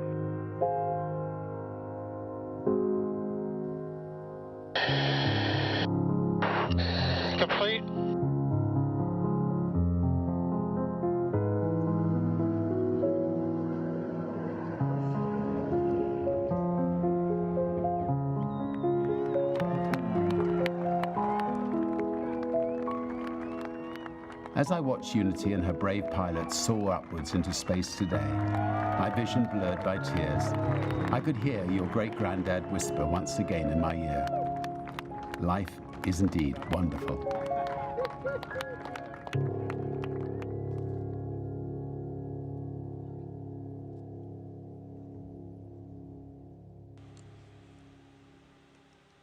That is just really heartwarming, and it's so cool that his grandchildren could be here with him today to celebrate his space flight. Now, our crew pretty soon here are going to receive their astronaut wings, and I'm hearing that Gaia and the ramp are just in full celebration mode at this point. And let's go ahead and check out some of the action down there. Kevin, who have you got there with you? Thank you so much, and we are here where the action is, and it is, you can feel it. It's so much fun out here. Everyone's excited. And who do I have the pleasure of speaking with today? Sharon Hagel from Orlando, Florida. And welcome, Sharon. And what did you think of today's launch? Oh my God, it was so exciting. I'm beyond it's over the moon. And I didn't realize it was going to be so emotional. I'm still shaking. This is incredible. You and me both, Sharon, and it's really exciting. And I also hear that you're actually a future astronaut who's going to go on the ship yourself. Yes, I'm so proud to be a part of this community, this family of astronauts from the very get-go. It's an amazing group of like-minded individuals who love space. That's amazing, and I'm excited for you, and I can't wait till that moment. And then, in fact, thank you so much for speaking with us. We have another future astronaut, I think, coming right over here as well. Mr. Ron, I think we spoke a little bit before. Yes, can you tell us what your name is and where you're from? Yeah, it's Ron Rosano, San Francisco Bay Area. Well, welcome here to Spaceport of America. What do you think of the location? Oh, it's always fabulous here, and it's such an emotional day, and not only for us that are connected to Virgin Galactic and the project, but as we turn a corner and expand the thinking and understanding of our world and us as a planet, and to think of the views and the ways things are going to spread for students and people around the world, and thinking of us on a spaceship, Earth, and us crew on Earth is a very emotional, profound thing. That's amazing. Yeah, so what are you looking forward to most when you go up to space here in the near future? Oh, it's hard to say. I think you would expect a change in your understanding of the world and in the way it relates to you. That's fantastic. And I hear you work with children in some organizations. Can you talk a little bit about that? Sure. I've been organizing video conferences with students from classrooms all over the world with me and other future astronauts, and also staff from Virgin Galactic. So we give students the opportunity to have a one-on-one Q&A session with people that are going to space and people that are building spaceships, and that's incredibly rewarding work, and we're so glad to do it. Oh, we're glad to have you here, and thank you so much for speaking with us today. And we have one more guest down here we wanted to talk to, and what is your name? Hello, I'm Zana Vazim, and I'm from Toronto, Canada. Well, welcome here to New Mexico. What did you think of today's event? It was unbelievable, unreal, and truly out of this world. Have you ever thought about going to space yourself? Yes, actually, I am a future astronaut. I'm the youngest one so far, and the reason that I think space is so inspirational and important is because it represents the unity of humanity. It truly doesn't belong to one country, one nation, and it's without borders. And so my dream is not just for myself to experience space, but for women and young girls to experience it too. Well, you are truly an inspiration, and I can't wait for your journey. It's going to be coming up soon, and today marks the big day. It's a catalyst for all this, a new day for us in space travel, and here we are. Can't wait to get back in the crowd, so we'll be checking back with you guys in a bit. Back to the studio. It's great to see some of our future astronauts here today. Right now, we have over 600 future astronauts from 60 different countries. I know all of them today, whether they're here at Spaceport America with us or watching from around the world, will be eagerly anticipating the day they arrive here with their friends and family, ready to take in their space flight. All right, ladies and gentlemen, at this time, our amazing, historic, heroic crew are ready to come on over to be fitted for our wings ceremony right outside. Let's hear from a Virgin Galactic astronaut, our Chief Astronaut Instructor, Beth Moses, who witnessed those life-changing views firsthand. My name is Beth Moses, and I'm an astronaut and the Chief Astronaut Instructor here at Virgin Galactic. And I was honored to carry a little tiny piece of everyone's heart with me into space when I performed the first test of our customer cabin. I was very, very eager to perform this test to make sure that the company could succeed and you all could go to space. And so I tightened up my straps right before release. 3, 2, and I felt a free fall, like a drop tower at an amusement park. And time seemed to go slower for a little while, maybe because I was really eager for the rocket motor to light. Fire, fire. It feels comfortable. It feels like a strong pressure, but it comes on slowly and smooth. But you definitely feel pushed back in your seat. And you have a sense that you're starting to go pretty fast. Then the pilots started to turn us towards space. I had expected the inertial forces to be the dominant sensory input during this gamma turn. And in actuality, they weren't. Outside my window, the sky had gone purple. And the sound and feel and sight, like nothing I'd ever seen before. So I came out of that gamma turn, and I certainly knew that I was headed to space. I could hear the pilots calling increasing Mach numbers, and I literally said, "We're doing it, we're going up." Standing by, 20 knots. Stick center, RCS enabled, transfer 17 knots. At rocket motor cutoff, there's no lurch. I didn't lurch forward in my straps, and it's a common misnomer. There's no feeling of suddenly being weightless. Your arms don't suddenly float up. Your hair doesn't suddenly float up and get in your face if you have long hair. It's really actually far more gentle and quiet and calm than any of the Hollywood movies would lead you to believe. The first time you turn and get up out of your seat a little bit and look out the window when you're in space, of course, the first thing that caught my eye was the curve of the Earth. And then I had to go about my test. I tested a few ways to get in and out of the seat. I tested some handrails, and then ultimately made my way forward in the cabin, just behind our pilots, completely weightless, not touching anything, hands up, head up, hair up, feet up. And that moment around apogee is just something. So I was coasting to a stop and able to look out at the Earth. And it feels timeless, and it soaks into your soul.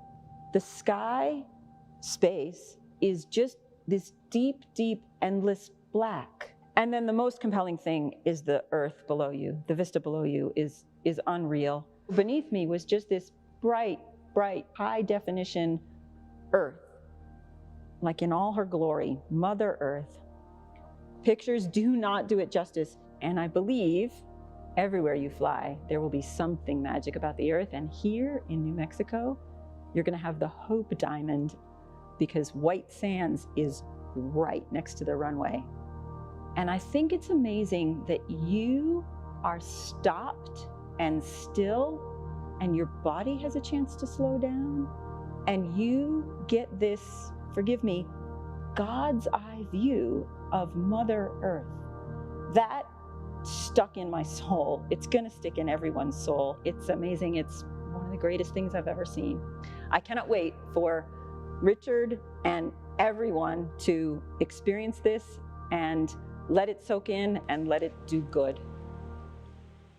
It's always so moving to hear Beth speak about that, and it's an experience that Richard just got to experience, as well as Colin and Sarisha. And I am hearing they are all ready now to come out for the wing ceremony, and what a hero's welcome they're gonna get. Let's go ahead and shift our program over to the ramp to capture these festivities. Please welcome the Chief Executive Officer of Virgin Galactic, Michael Colglazer.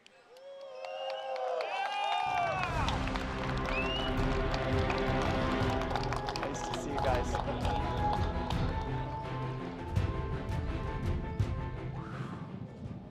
All right. This was a morning, wasn't it? This is a morning we are going to remember for the rest of our lives. And I'm really grateful, and I'm really honored to be with you here. Look at the setting. I saw Governor Lujan Grisham earlier. There is no better place to go to space than New Mexico.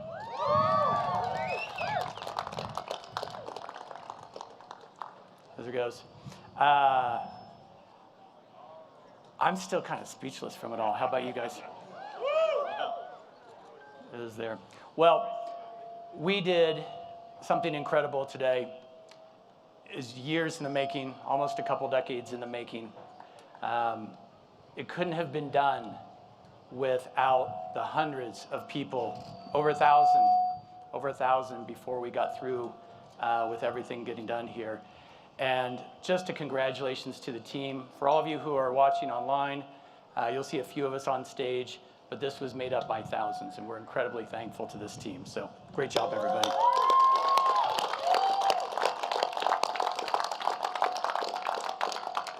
You know, there's one person in the Virgin Galactic family who's not here today, but who is an incredible, incredible force and guiding light for us, and that was Professor Stephen Hawking.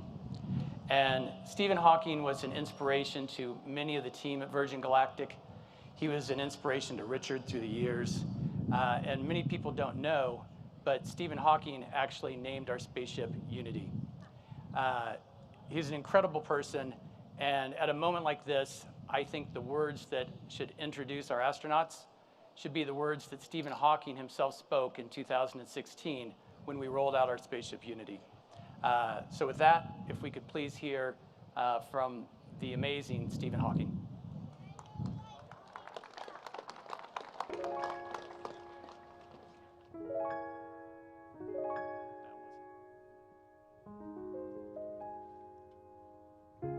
I have always dreamed of space flight, but for so many years, I thought it was just that, a dream. But I had reckoned without the dream of another, a man with a vision and persistence, to open up space flight for ordinary Earthbound citizens. Richard Branson made it his mission to make space flight a reality, for those intrepid enough to venture beyond the boundaries of the Earth's atmosphere. The first private astronauts will be pioneers. We are entering a new space age, and I hope this will help to create a new unity. Space exploration has already been a great unifier. Taking more and more passengers out into space will enable them, and us, to look both outwards and back, but with a fresh perspective in both directions.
Are you going to be I on wings?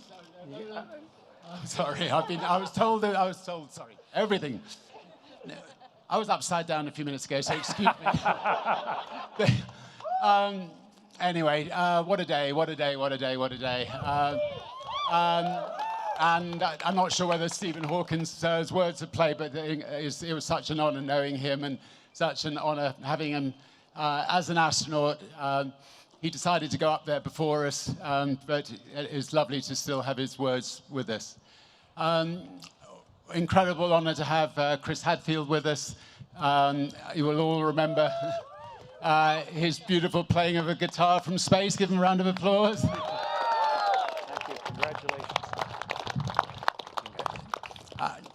I think, like most kids, I have dreamt of this moment since I was a kid, but honestly, nothing could prepare you for the view of Earth from space. I mean, the whole thing was just magical, and suddenly you're looking down and you're seeing 3 people looking up at you. Hang on a minute, what are you doing down there? We have this incredible Earth. Anyway, I'm just taking it all in. It's just unreal. I was so honored to test the customer experience. So initially, I thought testing the customer experience was a little bit of an excuse to get me on. It wasn't. It's so great to just get out there, test the customer experience. You get lists and lists of little things, and it's the little details that matter. So we are going to now have no details to sort out with this spaceflight. This remarkable crew of mission specialists, and now, any second now, and now astronauts. They are a complete delight to have flown with, yeah, it was just, we've had such a great time. An enormous thank you, obviously, to our incredible spaceship pilots. And to our mothership pilots. I think they must, I don't know where they are. If they're here, they should come and join us on stage. Anyway, just to say, and obviously, sorry, Beth, Colin, and Sarisha, if you didn't know who they were. Anyway, thanks to all of you for being here at Spaceport America. It's hot, I'm sorry, but thank you for standing out here. The Spaceport is the most stunning building. When you come in the morning and see this thing emerging from the desert, I think it could be one of the 10 wonders of the world. So awesome to arrive on a bicycle and across this beautiful New Mexico countryside. And thank you to New Mexico for hosting us, for building this, for everything. Khalid, thank you for performing. We loved. Hello. And where's his lovely wife? Come on.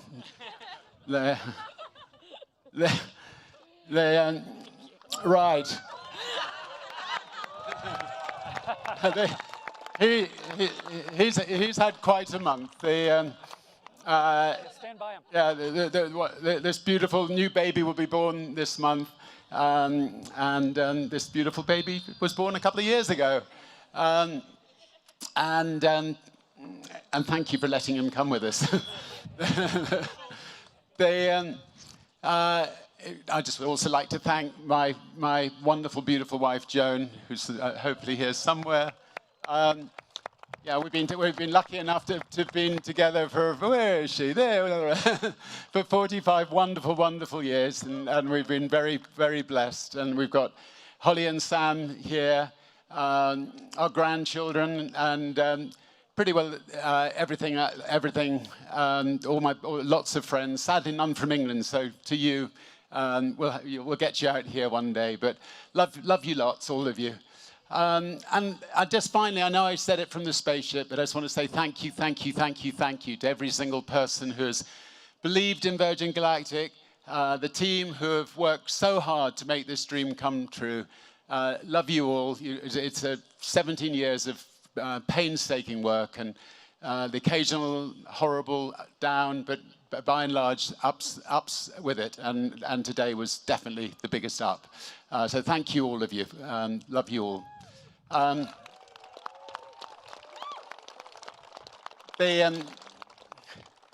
The mission statement that I wrote inside my spacesuit was to turn the dream of space travel into a reality for my grandchildren who are here, for your grandchildren, and for many people who are alive today, for everybody. And having flown to space, I can see even more clearly how Virgin Galactic is the space line for Earth. We're here to make space more accessible to all, and we want to turn the next generation of dreamers into the astronauts of today and tomorrow. We've all of us on this stage have just had the most extraordinary experience, and we'd love it if a number of you can have it too. And with that in mind, I have some news.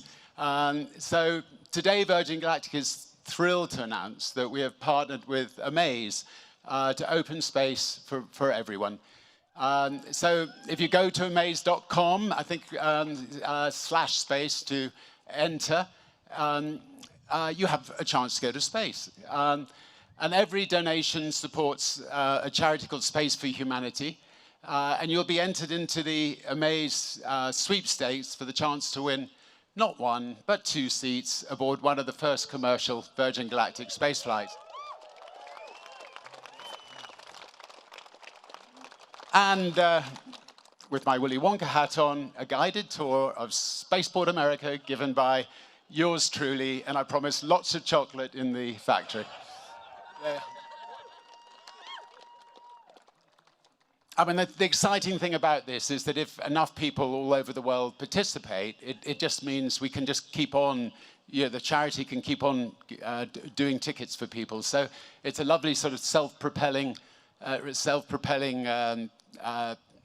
way of just trying to get lots of people who couldn't have otherwise afforded to go to space.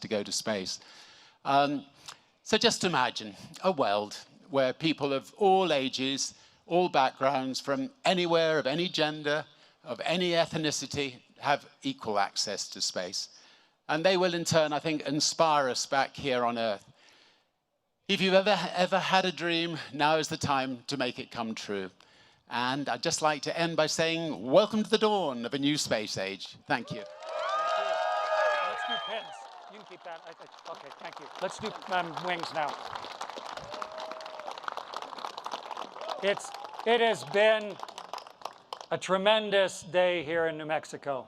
A beautiful sunny day. And it's the time of year where from the sycamores and the maples, the little keys, after having worked so hard to grow vertically, are going to detach from the mothership of their tree and float and tumble and plant a seed somewhere else. And the wings that are the Virgin Galactic wings that I have the huge privilege of pinning on the crew are those sycamore seeds and the sycamore wings. It's just a beautiful acknowledgement of the work and the passion and the risk and the accomplishment of everybody here, and specifically these 4 new astronauts. So if I could have you come up first here, please. All right, go.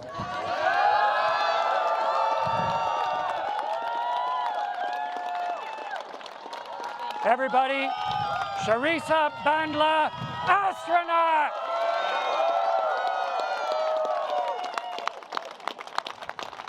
Colin, come up. Get this in the right hand. Tremendous honor. Lovely that your family is here. There you go, sir. Ladies and gentlemen, Colin Bennett, astronaut!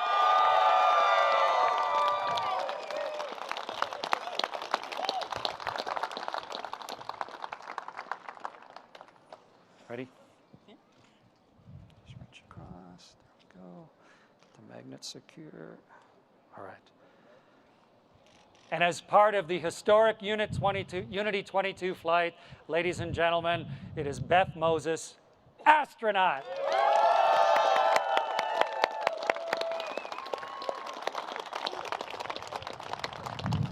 And I don't know of anyone on Earth with the wild vision, the confidence where so many people don't have it, the willingness to take chances, the tenacity to follow it through, and the chance then to celebrate with everyone. Then this man's sitting next to me. And so it's a ridiculous honor for me, sir, to be able to give you something that you have earned so handily. Thank you. Thank you. Nice chest, Richard. That's good.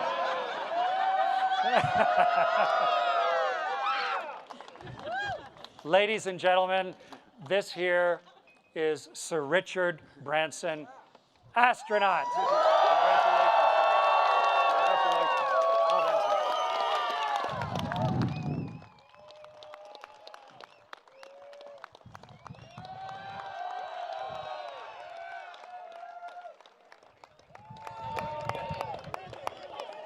Congratulations, guys. No, thanks. Well done. Thanks for coming out. That was Well done. wonderful. The ship okay? Oh, yeah. It was an interesting time. Really? Oh, yeah, she's ready to go again. There you go, guys. Oh, gosh. I'll get out of the way.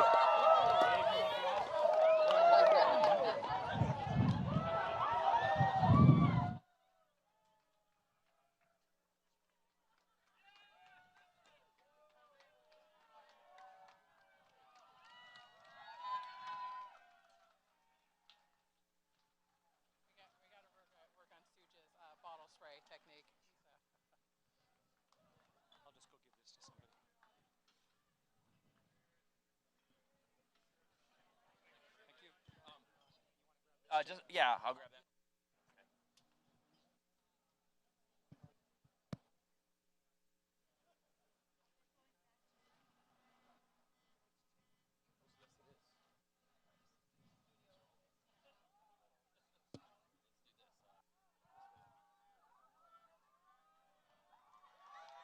Thank you so much.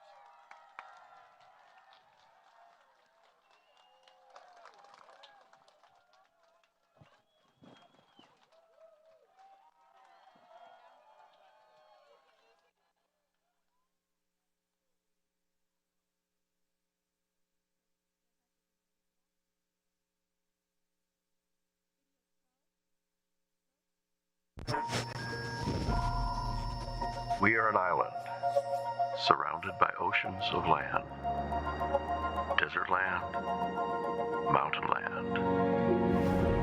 Each time I fly home, I contemplate the endless space. Here, you sense the hand of time, the relentless creativity of nature, and of man. New Mexico, true. Well, folks, that does it. Richard Branson has left the planet and experienced space travel thanks to the magic of science. I know it's an experience that he hopes and expects many others, especially the next generation, will enjoy during his lifetime through the Virgin Galactic experience. To quote Neil Armstrong, wow. You got to imagine Neil said that at some point. For lifelong space fans like me, today was truly special. It was a dream come true because, like Richard, when I was a young child, I'd stare up at the stars and wonder if advancements in space travel would someday reach the point where a private citizen could launch themselves to the stars while I hosted a live stream of it. It's truly been an inspiring day. Humanity witnessed Richard Branson journey to space and, for one brief shining moment, experienced what the planet would be like without him on it. I, for one, am going to treasure that feeling. So thank you for watching, and congratulations again to Virgin Galactic and Richard Branson and the rest of this courageous crew. Richard, I can't wait to have you on my show so we can talk about this and, I don't know, maybe arm wrestle or something. Those few minutes in space have surely reduced your bone density. So long, everybody. See you in the stars.